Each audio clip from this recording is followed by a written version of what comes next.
சத்தீஸ்கர் மாநிலத்தில் 18 நக்சலைட்டுகள் சுட்டுக் கொலை செய்யப்பட்டிருக்கிறார்கள். கங்கலூர் காவல் எல்லைக்கு உட்பட்ட பிஜாப்பூர் தந்தேவாடா எல்லையில் இந்த துப்பாக்கிச் சண்டையானது நடந்திருக்கிறது.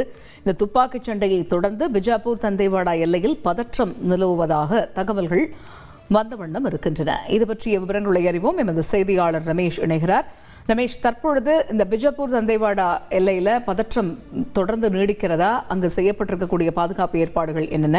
முதல்ல இந்த சம்பவம் பற்றிய முழு பின்னணி என்ன? அதாவது 2026 மார்ச் மாதத்திற்குள்ளாக இந்தியாவை நக்சல்கள் இல்லாத நாடாக உருவாக்க வேண்டும் என்று மத்திய உள்துறை அமைச்சகம் இலக்கு நிர்ணயித்திருக்கிறது. அதன் தொடர்ச்சியாக சத்தீஸ்கர் மாநிலத்தில் அண்மை காலமாக நக்சலைட்டுகள் மற்றும் மாவோயிஸ்டுகளுக்கு எதிரான தீடுதல் வேட்டை என்பது தொடர்ந்து அதிகரித்துள்ளது.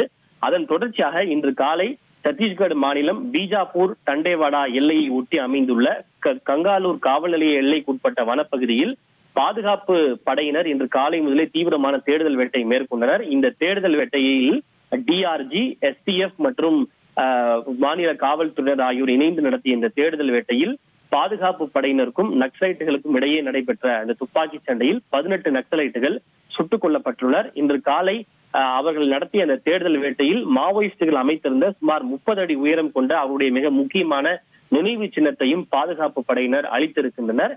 இது மட்டுமின்றி காங்கேர் மாவட்டத்திலும் கூட சில நக்சலைட்டுகள் சுட்டுக் கொல்லப்பட்டிருப்பதாக தகவல் கிடைத்திருக்கிறது. 2 வெவ்வேறு இடங்களில் நடைபெற்ற இந்த துப்பாக்கி சண்டையில் ஒட்டுமொத்தமாக 22 நக்சலைட்டுகள் இன்று சுட்டுக் கொல்லப்பட்டுள்ளனர். தண்டேவாடா பகுதியில் ஒரு 18, காங்கேர் பகுதியில் ஒரு 4 என மொத்தம் 22 நக்சலைட்டுகள் சுட்டுக் கொல்லப்பட்டுள்ளனர். இந்த எண்ணிக்கை மேலும் அதிகரிக்கலாம் என்று எதிர்பார்க்கப்படுகிறது. ஏனென்றால் தேடுதல் வேட்டை தொடர்ந்து நீடித்துக் கொண்டே இருக்கிறது. எனவே இன்று மாலை முடிவடையும் போது உயிரிழந்த வீரர்களின் எண்ணிக்கை மேலும் அதிகரிக்கலாம் எனவும் எதிர்பார்க்கப்படுகிறது.